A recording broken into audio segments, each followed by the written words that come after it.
안녕하세요. 전술배당 연구소입니다. 오늘은 2회 이홀로 예상 당첨금 20억이 예상되는 축구 토토 승무패 34회차로 월드컵 조별리그 14경기를 대상으로 합니다. 단순한 승패 예측이 아니라 대회 구조와 환경 변수, 전술, 배당 흐름까지 함께 보면서 분석해 보겠습니다. 이번 대회는 48개국 확장 이후 치르는 첫 월드컵입니다. 참가국이 늘면서 전력 스펙트럼은 더 넓어졌고 환경과 이동, 일정 부족까지 한층 더 복잡해졌습니다. 월드컵은 원래도 한 경기의 무게가 큰 단기전인데 이번 북미 대회는 여기에 장거리 이동, 기후와 고도 차이, 회복 간격, 로테이션 깊이까지 겹쳐지는 대회입니다. 역대 사례를 보면 유럽 팀들은 북미 대륙처럼 이동과 기후 변수가 큰 환경에서 초반 컨디션 조절에 애를 먹는 경우가 많았습니다. 반대로 더운 기후와 체력 소모가 큰 환경에서는 아프리카 팀들이 상대적으로 적응력이 좋은 모습을 보여온 것도 사실입니다. 이번 대회 역시 전력표만 보는 것이 아니라 대륙배 환경 적응력까지 함께 읽어야 합니다. 배당 측면에서도 특징이 뚜렷합니다. 전체 우승과 조 1위 배당을 보면 상위권 강팀들이 뚜렷하게 구분되고 개별 경기에서는 강팀 정배가 강하게 눌리는 자리와 박빙 구도에서 시장이 방향을 잘 못 잡는 자리가 나뉩니다. 오늘은 각 경기마다 전술과 감독 리스크, 최근 흐름과 환경 변수, 초기 배당과 변동, 그리고 배당 함정까지 한 번에 묶어서 보겠습니다. 이 경기 한국 대 체코입니다. 한국은 전개 속도와 이선의 공격 창의성은 분명한 팀입니다. 다만 감독 전술 선택에 따라 라인 운영과 뒷공간 관리, 리스크가 크게 달라지는 팀이라는 점도 같이 봐야 합니다. 최근 경기 흐름에서도 너무 공격적으로 라인을 올렸을 때 전환 수비가 흔들리는 장면이 반복됐습니다. 체코는 중원 압박과 세컨볼 싸움이 좋은 팀이고 이번 경기는 고도와 환경 적응도 변수입니다. 한국은 비교적 일찍 환경에 들어온 편이지만 이런 경기에서 초반 템포를 내주면 다시 주도권을 가져오는데 시간이 많이 걸릴 수 있습니다. 배당도 한국 쪽이 강하게 놀리는 구조는 아니어서 이 경기는 한국 승보다는 승무 접근이 더 자연스럽습니다.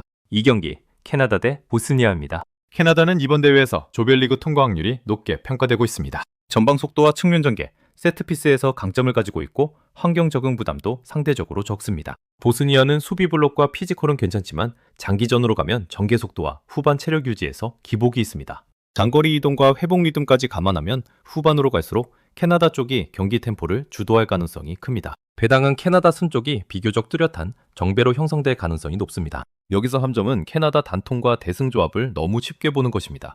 경기 성격상 캐나다 우위가 맞지만 무승부도 의미 있는 결과라 캐나다가 무리할 이유는 없습니다. 3경기 미국 대 파라과이입니다. 미국은 이번 대회에서 조 1위 가능성이 높게 평가되는 팀 중 하나입니다. 홈 대륙, 두톤 스쿼드, 안정되는 전술 구조까지 감안하면 전체적으로 상위 전력으로 분류됩니다. 하지만 파라과이는 수비 집중력과 전환 능력을 가진 팀으로 한 경기에서는 충분히 버틸 수 있습니다. 역사적으로도 북중미 월드컵에서 남미 팀들은 환경 적응에서 상대적으로 강점을 보여온 편입니다. 배당은 미국 승 쪽이 분명한 정배입니다. 문제는 이게 조별리그 전체에 대한 기대이지 첫 경기 단위 매치가 반드시 대승이어야 한다는 뜻은 아니라는 점입니다. 미국도 실점 리스크를 관리하면서 갈 가능성이 크기 때문에 무승부 가능성을 함께 보는 것이 더 합리적입니다. 4경기 카타르 대 스위스입니다. 스위스는 전술 조직력과 수비 밸런스가 매우 안정적인 팀입니다. 공격적으로 화려하진 않아도 이런 경기에서 실수를 최소화하면서 필요한 순간에 경기를 푸는 능력이 있습니다. 카타르는 기본 전력과 스쿼드 깊이 면에서 스위스에 뒤처집니다. 단기 토너먼트 경험에서도 차이가 크고 장거리 이동과 회복 측면에서도 스위스에 비해 뚜렷한 이점을 찾기는 어렵습니다. 배당은 스위스 승 쪽 강한 정배로 형성될 가능성이 높습니다. 여기서의 함점은 핸디와 대승기대입니다. 월드컵 첫 경기에서 스위스가 굳이 점수차를 크게 벌릴 필요는 없습니다. 5경기 브라질 대 모로코입니다. 브라질은 이번 대회 우승 후보 상당 그룹에 들어갑니다. 공격 자원은 여전히 최상급이지만 최근에는 조별리그 초반부터 무리하게 템포를 끌어올리기보다 경기 조율에 더 신경 쓰는 흐름이 이어지고 있습니다. 모로코는 이미 수비 조직력과 전환 수비, 후반 체력 유지에서 세계적인 수준을 증명한 팀입니다. 아프리카 팀 특유의 기후 적응력까지 감안하면 북미 대회에서도 후반 체력전에서 쉽게 무너지지 않을 가능성이 큽니다. 배당은 브라질 승 쪽이 정배이지만 모로코의 통과 확률도 높게 책정됩니다. 시장에서는 브라질 승과 다득점 조합에 쏠림이 생길 수 있지만 첫 경기와 모로코 수비, 블록을 고려하면 저득점과 한 골차 가능성이 더 현실적입니다. 6경기 아이티 대 스코틀랜드입니다. 스코틀랜드는 수비 조직력과 세트피스에서 강점을 가진 팀입니다. 라인을 높게 올리는 대신 중원 블록을 단단히 유지하면서 실점 관리에 탁월한 팀이기도 합니다. 아이티는 피지컬과 개인 기량에서 일부 장점이 있지만 90분 동안 라인군과 간격을 유지하는 능력에서 한계가 있습니다. 보온과 장거리 이동 환경에서 후반으로 갈수록 수비 집중력이 떨어질 가능성도 있습니다. 배당은 스코틀랜드 승쪽 강한 정배가 자연스럽습니다. 핵심은 이긴다 진다보다 얼마나 점수차를 벌릴 것인가인데 스코틀랜드의 스타일을 감안하면 대승까지 강하게 기대하는 것은 다소 과감한 시나리오입니다. 7경기 호주 대 튀르키예입니다. 호주는 피지컬과 세트피스를 바탕으로 큰 대회에서 버티는 힘이 있는 팀입니다. 다만 빌드업과 전개 속도에서 한계가 있고 강한 압박을 받으면 후방에서 실수가 나오기 쉬운 구조입니다. 튀르키예는 주먼 연결과 이성 기술, 전환 속도에서 호주보다 한 수 위라는 평가를 받을 수 있습니다. 점수적으로 상대 약점을 파고드는 능력도 좋습니다. 개별 매치 배당은 튀르키예 승 쪽에 약한 정배가 실릴 가능성이 높고 무와 호주 승이 비슷한 구간에 놓일 수 있습니다. 이 경기는 튀르키예 약 우세 한 골차 승부 구조로 보는 것이 자연스럽습니다. 8경기 독일 대 퀴라소입니다. 독일은 이번 대회에서도 상위 우승 후보군에 포함됩니다. 압박, 전진성, 전환이 정비되고 있고 스쿼드 깊이와 토너먼트 경험에서도 최상위 레벨입니다. 퀴라소는 체급, 경험, 조직력 모두에서 독일과 격차가 큽니다. 이런 매치는 경기 내용보다도 독일이 얼마나 에너지 소모를 관리하면서도 경기를 통제하느냐가 핵심입니다. 배당은 독일 승이 초강 정배로 형성될 가능성이 큽니다. 여기서의 대표적인 함점은 핸디와 다득점에 대한 과한 기대입니다. 독일 입장에서는 대승보다 무실점과 에너지 관리가 더 중요할 수 있습니다. 9경기 네덜란드 대 일본입니다. 네덜란드는 체급과 공중볼, 전방 압박에서 확실한 강점을 가진 팀입니다. 하지만 강한 압박을 동반한 팀을 상대로는 빌드업에서 흔들리는 모습도 보여왔습니다.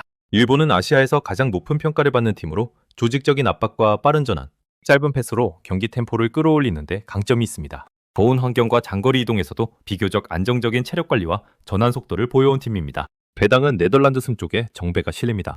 하지만 일본 역시 쉽게 볼 팀은 아닙니다.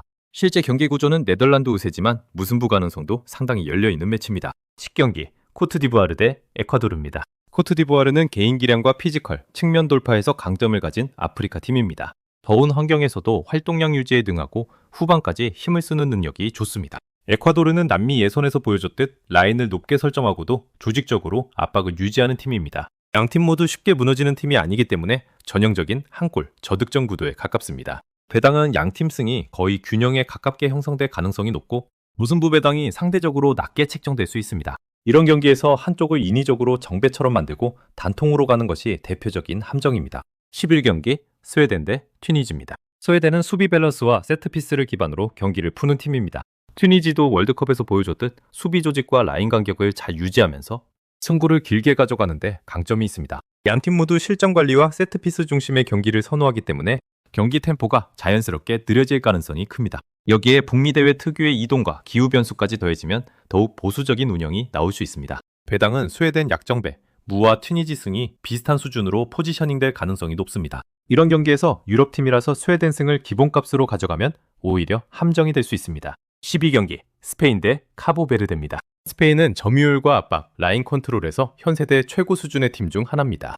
우승 배당에서도 최상단에 위치하고 있습니다. 카보베르데는 조직력은 괜찮지만 스페인과 맞붙었을 때 90분 내내 압박과 점유를 버티기는 어렵습니다. 특히 더운 환경과 장거리 이동 상황에서 후반으로 갈수록 스페인의 패스 템포를 따라가기 힘들 가능성이 큽니다. 배당은 스페인 승이 초강정배로 형성될 가능성이 큽니다.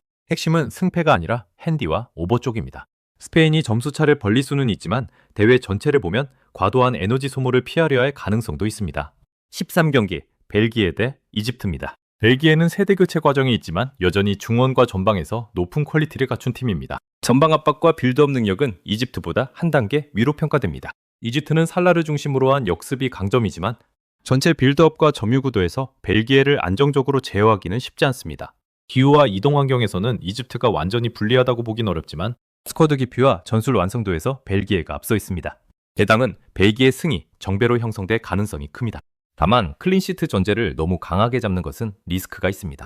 이집트도 한두 번은 위협적인 장면을 만들 수 있습니다.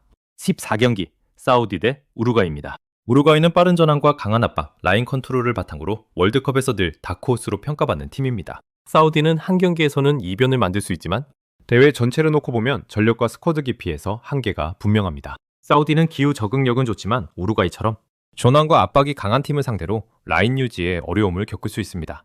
배당은 우루과이 승 쪽으로 명확하게 기울 가능성이 높습니다. 오늘 본 14경기는 단순히 누가 더 세다로 정리될 수 있는 경기가 거의 없습니다. 48개국 확장으로 인한 구조 변화, 미국과 캐나다, 멕시코로 오가는 장거리 이동, 고온과 고도 환경, 회복 간격과 로테이션 깊이, 대륙별 환경 적응력, 그리고 초기 배당과 쏠림이 만들어내는 배당 함정까지 겹쳐져 있습니다. 다만 정배 경기에서는 핸디와 다득점 기대가 위험할 수 있고 박빙 경기에서는 한쪽을 억지로 숨은 정배처럼 만드는 해석이 가장 위험합니다. 그래서 이번 월드컵은 전력표와 배당표를 그대로 믿기보다 경기 구조와 대회 환경을 먼저 읽고 배당을 그 다음에 해석하는 방식이 더 맞습니다. 전술배당 연구소였습니다. 암이 아니라 구조와 배당 흐름으로 이번 월드컵 조별리그를 해석하는데 도움이 되셨길 바랍니다.